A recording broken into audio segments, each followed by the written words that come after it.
क्या union budget अभी जो डिक्लेयर हुआ 2026 का, ये पुणे के आसपास फार्म हाउस प्रॉपर्टीज लेने के लिए एज अ हॉटेस्ट डेस्टिनेशन कहा जाएगा? क्या क्लॉजेस है जिसके वजह से फार्म हाउस इंडस्ट्री और भी ग्रोथ होने के चांसेस हैं because of this new budget that has come up? नमस्कार। रिसेंटली हमारी फाइनेंस मिनिस्टर निर्मला सीतारामन जी ने presented a union budget for 2016 and 2017। आज हम डिटेल में इस वीडियो में बात करेंगे कि इससे related information, land prices, farm house prices, overall as a farm house destination market कहां पे जाएगा बिकॉज ऑफ दिस बजट।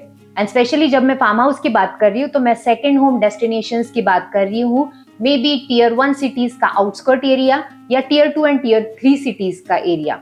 हाय, मेरा नाम रेशमा हजीते है। मैं रियल एस्टेट में फार्म हाउस इन्वेस्टमेंट एक्सपर्ट हूँ। पिछले 17 साल में मैंने 1750 से भी अधिक लोगों का लैंड लेने का सपना पूरा किया है। आज डिटेल में बात करते हैं क्या क्या पॉइंटर्स आए हैं जिसके वजह से farm house as a investment आपके लिए कौन से लेवल पे जा सकता है। सबसे पहला जो पॉइंट ये बजट में प्रेजेंट किया गया है वो है इंफ्रास्ट्रक्चर रिवॉल्यूशन। इंफ्रास्ट्रक्चर के जितने भी गवर्नमेंट के प्रोजेक्ट है उनको रिस्क गारंटी फंड अलॉट किया गया है। रिस्क गारंटी फंड का मीनिंग ये है कि ये प्रोजेक्ट एक्चुअली कुछ क्रेडिट गारंटी पे लिया गया है कि टाइमलाइन बेस इसका एग्जीक्यूशन हो। इसलिए अगर आप काउंट करते हैं तो पुणे में टोटल 128 किलोमीटर का रिंग रोड का जो प्लानिंग है, one of the government project will fall under this. And because of this इसके इन एंड अराउंड जितना भी एरिया आता है, for example Saswad Purandar, this side is Mulshi, other side is Chakan, this side is Velhe, ये जितना भी एरिया रिंग रोड के करीब आता है यहाँ पे ग्रोथ फैक्टर नेक्स्ट लेवल के लिए जाएगा, क्योंकि रिंग रोड का काम और भी फास्टर रेस से स्टार्ट होगा because of this infrastructure risk guarantee fund. Second बात ये भी है, under this fund tier 2 and tier 3 cities के लिए 5,000 करोड़ पर सिटी गवर्नमेंट ने अलॉट किया हुआ है। इसका मतलब क्या है, वहां का ट्रांसपोर्टेशन, इलेक्ट्रिसिटी, वाटर फैसिलिटी, ये सारी चीजों के ऊपर ये इंफ्रास्ट्रक्चर फंड लगाया जाने वाला है। तो ऑब्वियसली क्या होगा, अगर सिटी के आसपास के जितनी भी टियर 2 टियर 3 सिटीज आती है वहां पे भी इंफ्रास्ट्रक्चर ग्रोथ के वजह से लोग इजीली ट्रांसपोर्ट कर सकेंगे। This is the first point of infrastructure development. Second point because of which यहाँ पे डेवलपमेंट ज्यादा होगी, specially I am talking about farm house as a agriculture plot. अगर आप एग्रीकल्चर की प्लॉट की बात करते हैं तो करंटली एक एआई पावर्ड एग्रीकल्चर प्लेटफॉर्म जो इंटीग्रेट करता है agri stack with the farming practices, जिसका नाम है भारत विस्तार।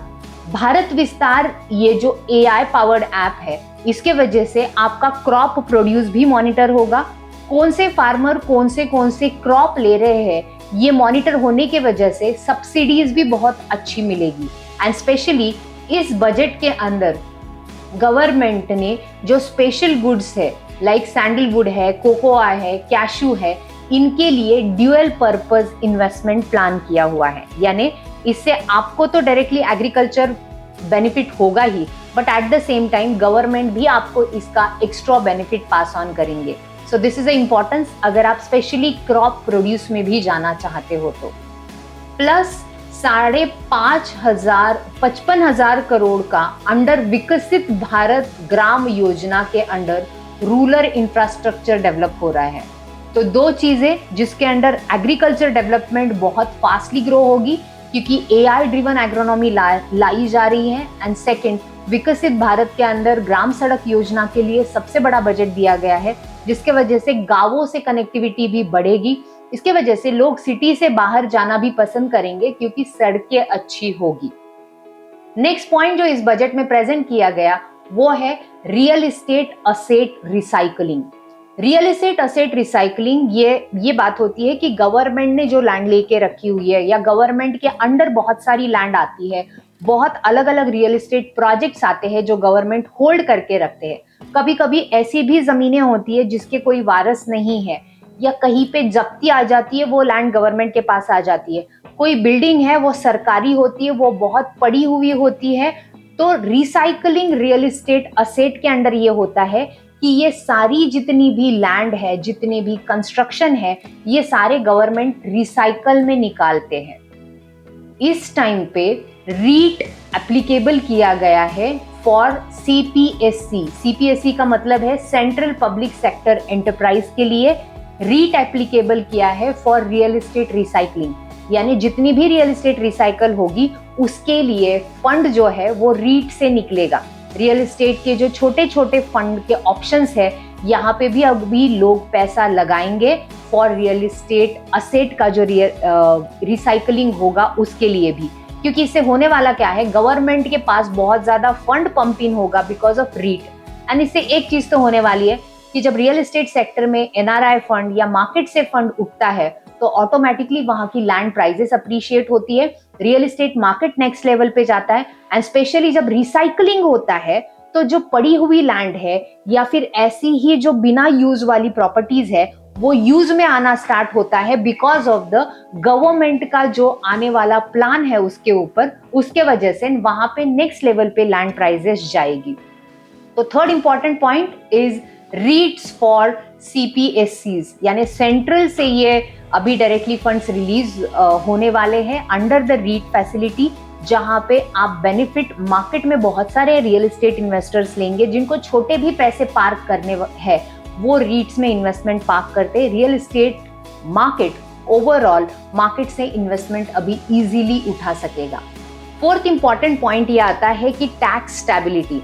वैसे देखा जाए तो एग्रीकल्चर लैंड के अंदर कोई भी टैक्स पड़ता नहीं है, but at the same time अगर आप non agriculture farm house plot भी लेने के लिए जाते हो, फिर भी जो टैक्स एक्ट है 2025 का इनकम टैक्स का, वो सिंप्लीफाइड वे से किया गया है for a non agriculture plot जिसके ऊपर अगर आप कंस्ट्रक्शन करते हो तो ये भी आपके लिए एक बेनिफिट होगा। And final important point, overall as a Pune specific growth centre, अगर आप देखेंगे Q4 2025 में 13% से भी ज्यादा ग्रोथ रेट था रेसिडेंशियल मार्केट का फॉर अ पुणे।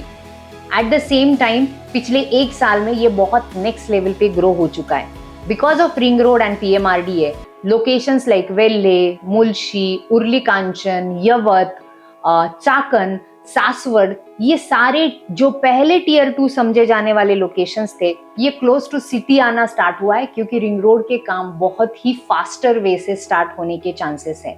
तो पूना का ग्रोथ हब एक नेक्स्ट लेवल पे जाएगा।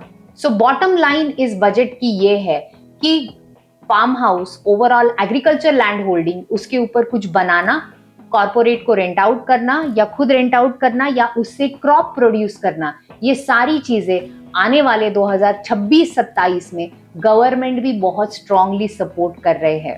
तो अगर आप सोच रहे हो पुणे के आसपास ऐसे कौन से डेस्टिनेशन है जहां पे हम एग्रीकल्चर लैंड ले, थोड़ा सा होम गार्डन, किचन गार्डन करे, खुद का छोटा सा फार्म हाउस बनाए, तो हम आपको मदद कर सकते हैं। This budget has already given lot of benefits. आप इसमें से कौन से बेनिफिट आपको पसंद आया वो कमेंट सेक्शन में पक्का बताइए। हमारे चैनल को लाइक कीजिए, सब्सक्राइब कीजिए एंड कमेंट कीजिए कि आपको अगला वीडियो कौन से टॉपिक के चाहिए। Thank you so much.